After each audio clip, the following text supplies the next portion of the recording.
A huge thank you to Squarespace for sponsoring this video. I was attempting 60s with this outfit. I'm not sure I landed there, but an attempt was made because I wanted to be very much so in theme to watch Eileen. Eileen is one of my favorite books. I feel like I have been waiting for this movie for years, and then when it came out in theaters, I was sick. Then I was like, well, that's alright, I'll catch it on digital. When it came out on digital, I was sick, but worse. It's like the universe doesn't want me to see this movie, but that sign can't stop me because I can't read. I'm gonna do it anyways, now that I have somewhat recovered. I will be knocking on wood, though, about the recovery thing, because I'm not messing with 2024's energy, okay? I lost the first 2 weeks of this year. The first week did not happen. My first memory of 2024 is seeing my sister pack up her bags because her break was over, and I was like, oh man, are you leaving early? And she looked at me and she was like, no, it's Sunday. I missed, like the whole first week, I was just in a feverish haze in bed. I don't remember it. I have no memories of the first week of this year, which sounds like I'm being dramatic, but I'm not messing with 2024's energy is where that was going. I will hopefully be feeling a lot better once I finally watch Eileen. I cannot wait to see this movie.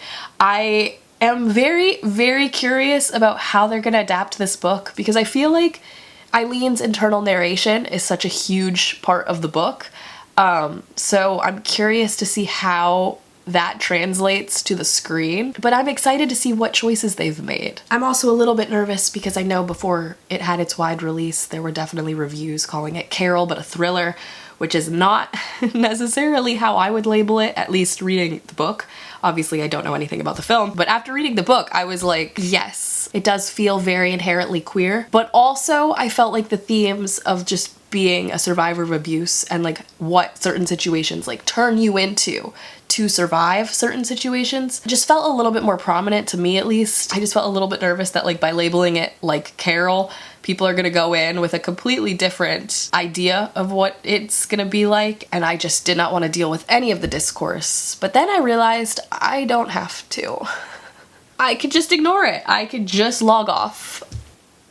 Doing wonders. Doing wonders. Anyways, I am very excited to watch this film, but before we get started, I do want to take a quick moment to talk about today's sponsor, Squarespace. As most of you guys know by now, Squarespace is the all-in-one website platform for entrepreneurs who want to stand out and succeed online. Honestly, whether you're just starting out or you're already managing a growing brand, Squarespace makes it incredibly easy to create a beautiful website, engage with your audience, and sell anything, from products to content to time, all in one place and all on your own terms. And with their flexible website templates, it is so easy to get started. You could customize your look, update content, and add features to fit whatever you need. Once you pick the template you want to use, they have something called Fluid Engine, which allows you to easily customize every design detail with reimagined drag and drop technology for desktop and mobile. I personally love their blogging tools feature, which I actually used on my own website to host some of the reviews I wrote back before I started talking about film on this channel, and I love how easy it is to make a blog post. Like, you write whatever you want, you find your photos, and then Squarespace makes it so easy to organize everything,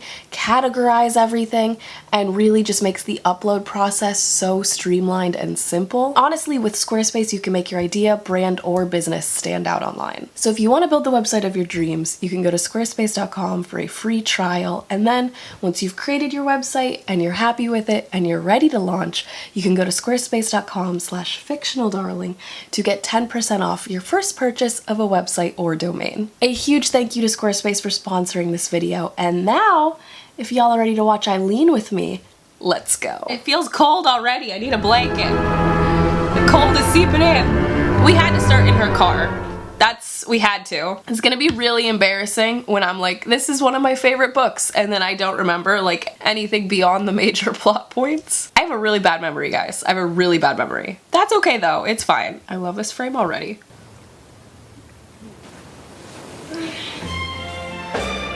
I feel like that was a pretty solid opening for this movie. I feel like if you didn't know what you were gonna get when you just walked into the theaters, now you know. Girlie, you are gonna die in this car. I said that in the book too. And then she did not die in her car. Oh, the vibes are impeccable already. See, I feel like we don't get the fact that every day she walked past those little like icebergs, not icebergs, icicles, just hanging above, and thought that like maybe one day they'd kill her. We don't get that. That makes my love whiter than wine. we're getting a pretty good portrait of Eileen already. Thought maybe it was that time of the month. At least I have a time of the month. At least I have a time of the month. Said literally nobody ever. Ever. I feel like that pat down was not that solid. Like, they could have been hiding a knife in their sock. A fine, fine young doctor. Yes, well, let's hope the boys take us seriously. I'll take her. Seriously.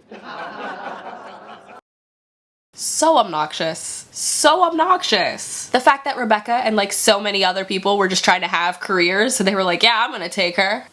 Thomason is already the perfect Eileen. I don't think I've seen her in anything since Jojo Rabbit. I keep the whole fucking neighborhood safe and sound. What do you know? Hey, Eileen, go inside. Okay, Dad, look at me. Go inside. Is this the guy from Agent Carter? She's a real woman, your sister. She knows how to keep her house. And she doesn't live here. Yeah, because she's not a hanger-on. God, I was not prepared for like the visualization of that. Woo! It's like, you know, you read it and you're like, yikes. And then you see it and you're like, oh yikes, but in italics. Ah. I think it was a solid option to confiscate the shoes. That was smart. She's doing the best she can. She's doing the best she can. She's just trying to survive. I love her sweater. Just thriving. Sorry, don't mind me. I feel like this is probably the worst possible movie to be like, I'm thriving.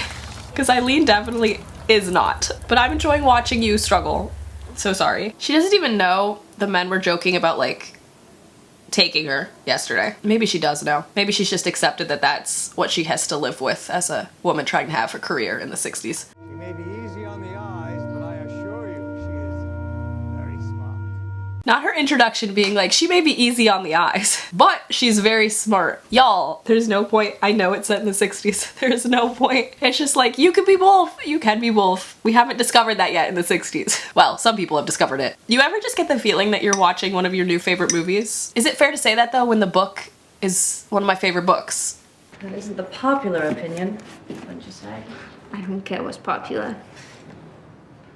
Look at you. Eileen would say anything right now. Literally anything. I do love the representation here though. Like, even though it is the 60s, the youngest employee is still on tech duty. It is decades later and that is still the case. She's out here doing lights. She's out here doing sound. I feel like that's pretty intense for the 60s to have the light as the book is opening. Wait. Oh, jeez.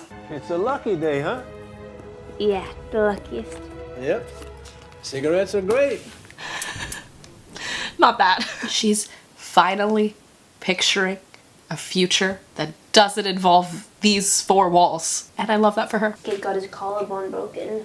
Oh, goodness. I had to do all this paperwork. It's one of those days you never forget. Oh, yeah? December 16th, 1944. First time I ever held a dead man's head in my lap. Okay. She just said she did a lot of paperwork and you replied with, I held a dead man's head in my lap for the first time. That was perhaps not the most appropriate response. What kind of kid thinks of killing his father like that? Live Eileen reaction. Of course, I wouldn't have to worry about you doing something like that now, would I? Because you're a girl.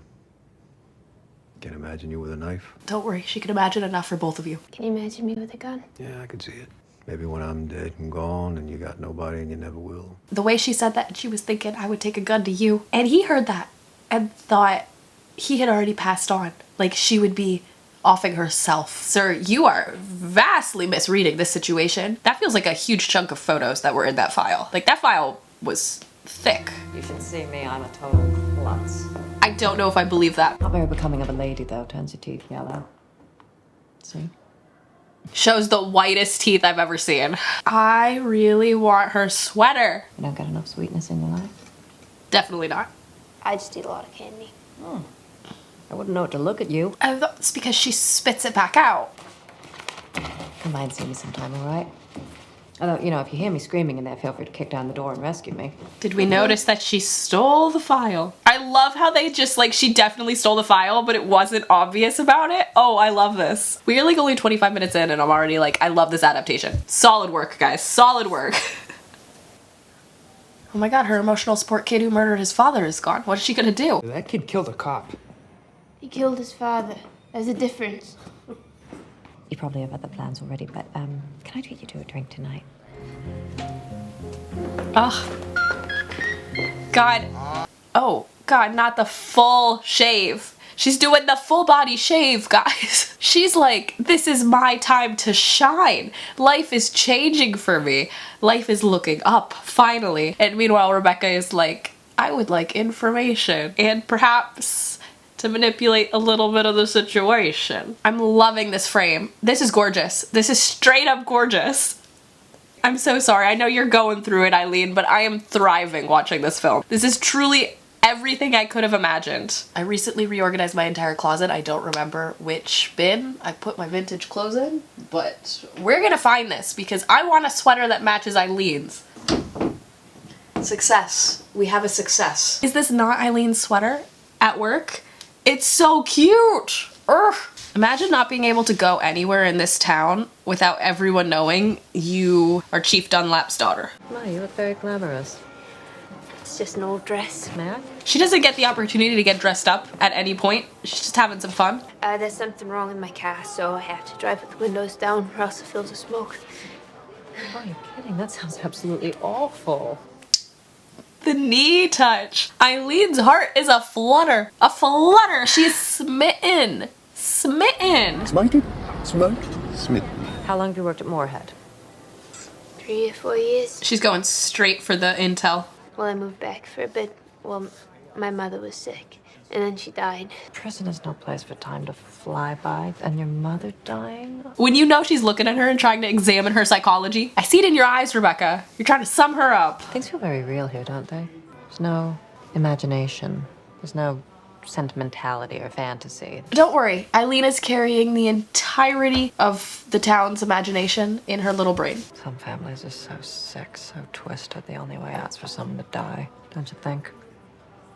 Eileen is out here like right place, right time. This is coming to me when I need it the most. Don't be shy, Rebecca. These boys won't bite. Not unless you ask us to.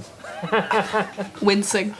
This is Jerry. You can ignore him. We will, don't worry. You like dancing, Rebecca? With you? Yeah.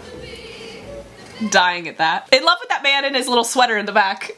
Out and get it if you want it to be. I am thriving, y'all. Always gonna love and Look at that, y'all. I do feel like Rebecca's gaydar is working. And Eileen is just here having a life-defining moment. Makes me feel fine. No, thank you.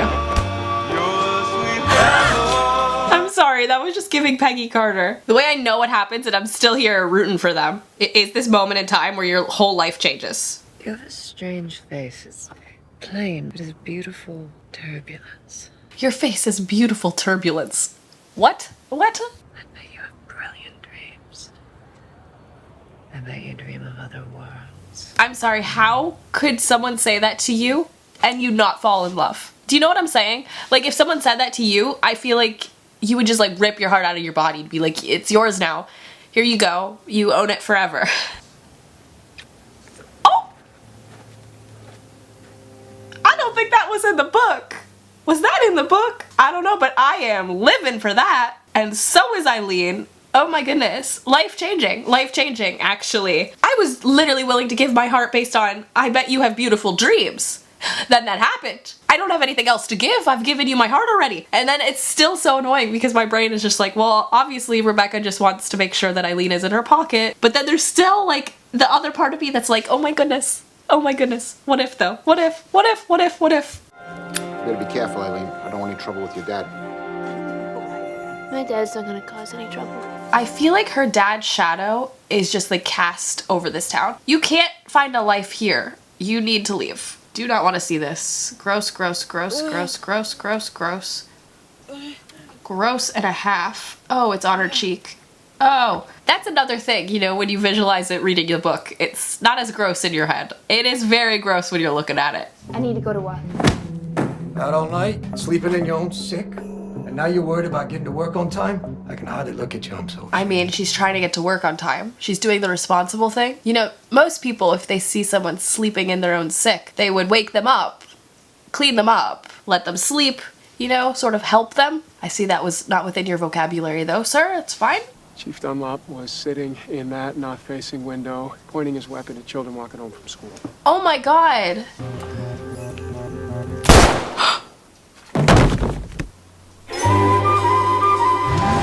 I I don't know why that took me off guard. That's where we're at in this challenge called life. It's her responsibility to get to work on time, and not a single one of those people care that, like, the reason she's kind of late, really, is because she had to deal with her dad. She's still floating on the energy from last night, though. Dad, can you hear me? Dad, Oh, shit. See, this is what happens when you see someone passed out, sir. You take care of them. Dad. What's your fussing, Johnny? Am I just now realizing that Joni was assaulted by her father? No wonder she doesn't talk to him. She's making that realization. His liver's enlarged, and he's covered in bruises. I'm not blaming you, honey, but, yeah, who's letting him live like this? What, sir, do you physically think she can do to stop him? I need a drink. Dad. And anyway, I do not sleep here. It's haunted. Please, Dad, if I get you a bottle. I need to see. Is he from Agent Carter? He has to be the guy from Agent Carter. Like, he has to be. Did not know he was a Florida man, though. Hello, sir. Looks like that makes two of us. Okay.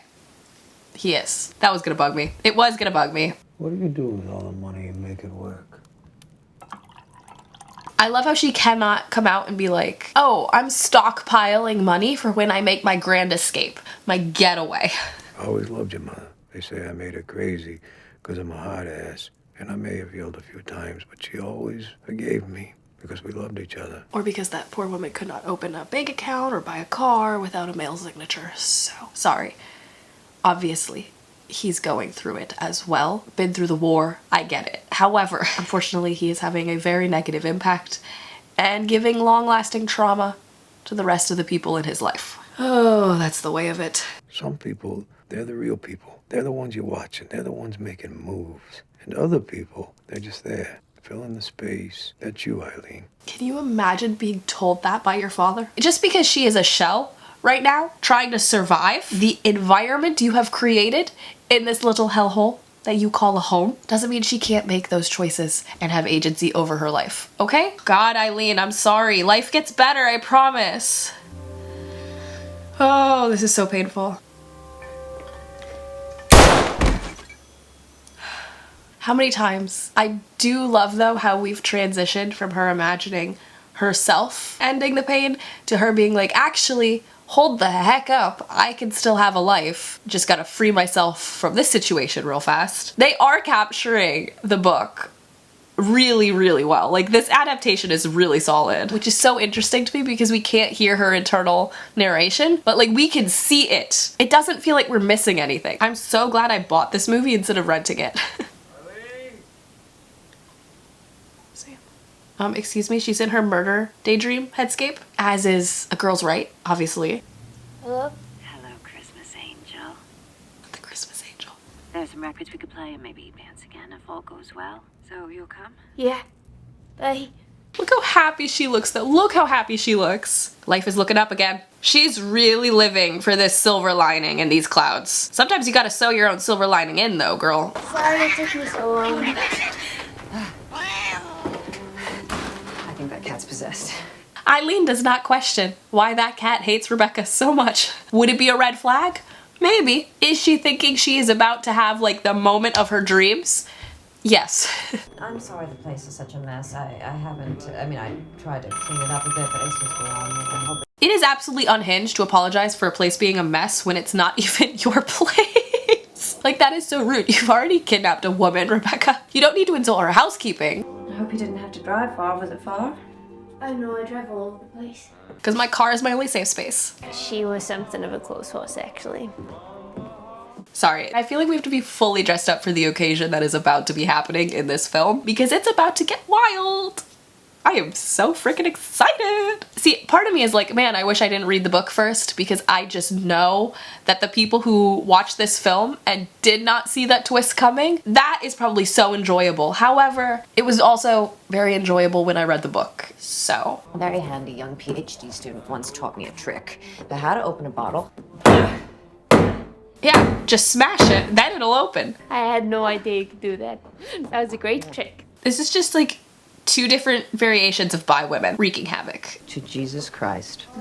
Happy birthday. Like, yes, in theory, I'm sitting in 2024 watching a movie. But mentally I'm in 1964 drinking alcohol out of teacups. Maybe possibly about to plan my escape to New York City.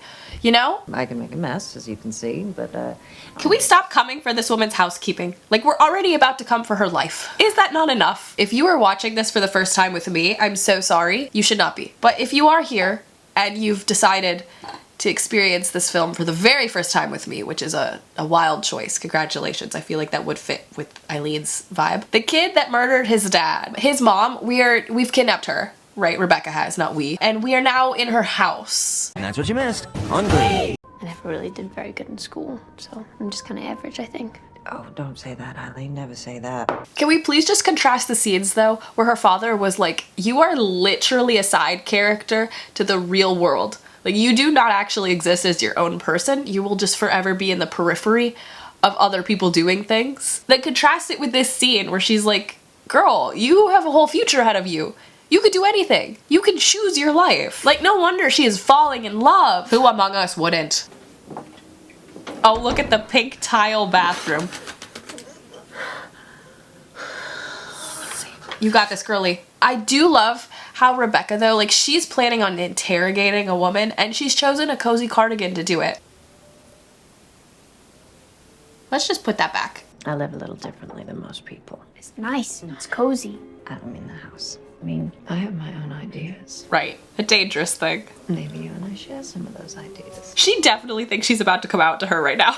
Like, absolutely. There is literally no other direction her brain is thinking this conversation could go. It's about the poke. Literally imagine her thinking, she's gonna tell me she really, really likes me. Then her dropping that statement. What would make a person want to kill their father? Oh, Eileen could give you a playbook. Everybody wants to kill their father. No, they don't. Who told you that? Eileen is literally sitting there like, I'm sorry, is everyone else not living like me? I said, what'd your father do to you? And he spilled it all in a matter of minutes. Nobody had ever bothered to ask him before. That's sad. This isn't my house. This is the Polk house. I have Mrs. Polk tied up downstairs. Yep, just absorb that real fast. She came over here for a beautiful Christmas Eve. I thought you invited me over here because he liked me. Yeah. Oh, I do. I'm sorry. I'm sorry. I'm sorry. Please, Eileen. Just please, Eileen, just give me a minute. Please, just let me explain. Not to in any way diminish or like to compare Anne Hathaway's performance, because she is killing this role, like absolutely killing the role of Rebecca. But this moment is just screaming Andrew Garfield to me for some reason, and I don't know why. Like, this very specific scene. I don't know if it's the light filtering through. I don't know, but I am getting Andrew Garfield vibes. I need a friend. She wanted a girlfriend. What can I do? I need Mrs. Polk to confess. And I need a witness. 2 against 1. How are you gonna get vigilante justice? You don't even have a tape recorder. Why do you have that? Why did you bring that around here? My dad's sick.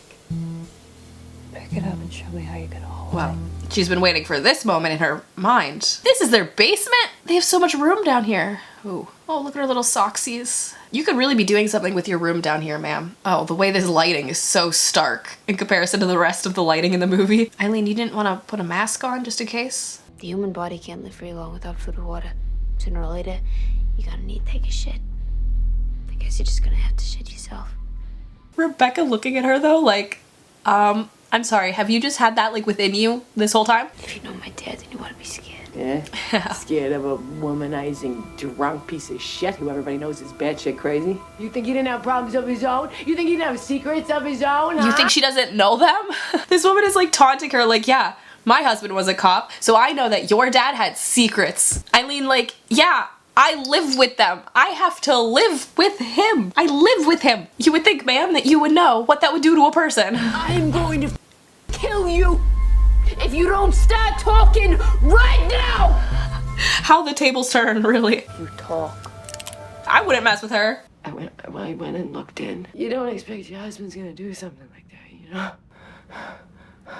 And Eileen having to sit down for this. An enema in a bath before bed, and it would be better for all of us. And it was. Her putting the gun down. And also when you put that, like, after the scene of her dad trying to make a move on her in the car and, like, saying her sister's name, plus the fact that her sister does not speak to her father, like, the dots are being connected in Eileen's brain. Who could I tell? But after he went to bed with Lee, he'd come to me. It felt good how he'd hold me. You love me then. Just so bad. That is so bad. Maybe you couldn't have told anyone. Maybe justice would never have come to you, but you could have taken your son and left. There are other people out there who would hold you. It felt good. Eileen out here like, I will never get married. Oh, well that one felt real. That one felt real. Oh my goodness. Oh my goodness. Oh my goodness. Oh my goodness. Oh, not Eileen basically being the last thing this woman sees. Oh my god, Rebecca. Why did you shoot her? I was upset. Take her to my house. That half a smile where she, like, the plan went into place. She said, I can get out of here. I'm free. I'm free. And we could go to New York. Just the two of us. I love you. Oh, not the love declaration. It's so interesting to, like, know that both of them are reading the situation in very, very, very different ways. Like, Rebecca is absolutely scared to death right now. For all of her talk about, Eileen, you have a life ahead of you, she did not think murder was in that life, you know? You go back to your father's house, wait for me there. I'll clean up inside. We can't leave any evidence behind. I'll be waiting. I'll be quick. Narrator voice, Rebecca will not be showing up. Oh my god, look at her packing to go. She's not coming, Eileen. Like, how long do you wait? You could, like, feel the butterflies in the pit of her stomach right here. You know she's not coming, but you don't want to believe it. I might just get on the road. All right, then. Good night. Oh, goodness.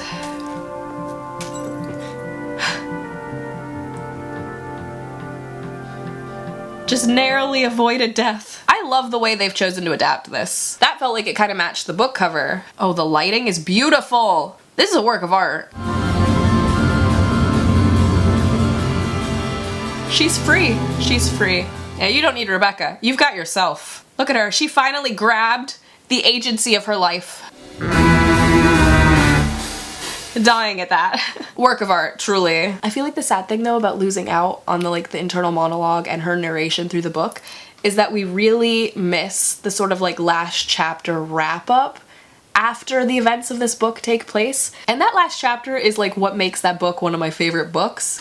Yeah. This is my favorite. Okay, sorry. If you want to read the book, maybe skip this part because I'm about to spoil something that is on literally page 253. But this is, like, my favorite paragraph out of the entire book, and by cutting it before she gets to New York City, we lose it. It goes, here's how I spend my days now. I live in a beautiful place. I sleep in a beautiful bed. I eat beautiful food. I go for walks through beautiful places. I care for people deeply. At night, my bed is full of love because I alone am in it. I cry easily from pain and pleasure, and I don't apologize for that. In the mornings, I step outside and I'm thankful for another day. It took me many years to arrive at such a life. When I was 24, the most I wanted was a cramped afternoon among strangers, or to dawdle down a sidewalk without my father waiting for me, or to be safe someplace far away, to be home somewhere. As I've said, my disappearance was not the solution to all my problems, but it did allow me to start over. Like, I just love the fact that, like, yes, those were the first 24 years of her life, but those aren't the sum of her life. Like, she still got to own who she was, own her choices, and build a life for herself apart from the abusive situation that she grew up in. That paragraph alone put that book on my favorites list. So I feel like the movie, by not including her narration, you are losing that. But I also don't think there was a way to capture that in the film, because I don't think the movie would have been as impactful if then they were like 60 years later or whatever and then like flash forward. You know, like that wouldn't make sense. I think it was solid the way that it was. I really enjoyed that movie. Probably not gonna be normal about this movie. I love the way they adapted that. I love that icicle at the end. Like, oh, that was such a well-made adaptation, in my opinion. And I do love how we could just imagine this happy, beautiful future for Eileen. Like, yes, you were a victim of your circumstances. Yes, you have made some choices, but don't worry, you are going to get to make choices for you without the shadow of your dad, you know, hanging over you. Like, Eileen, you get to live your life. Is that not amazing? It's amazing. Anyways, absolutely one of my new favorite movies, which is interesting because I feel like adaptations could go either way, you know? But I really like how they adapted that. I really like it. And I feel like Thomason's performance was so good. Like, you could feasibly see her little internal monologue that the book would have. You could see those same thoughts in her face in this film without her having to say them. Or maybe I just know what she was thinking because I read the book. But I feel like her acting definitely held worlds in her face. And obviously Anne Hathaway is amazing too, like obviously. Anyways, I really enjoyed this movie. I'm so glad I finally got to watch it. I hope you guys enjoyed watching it along with me. If you did, give this video a big thumbs up and subscribe if you want more movie and fandom related content. And I will see you guys for the next one. Thanks for watching. See ya.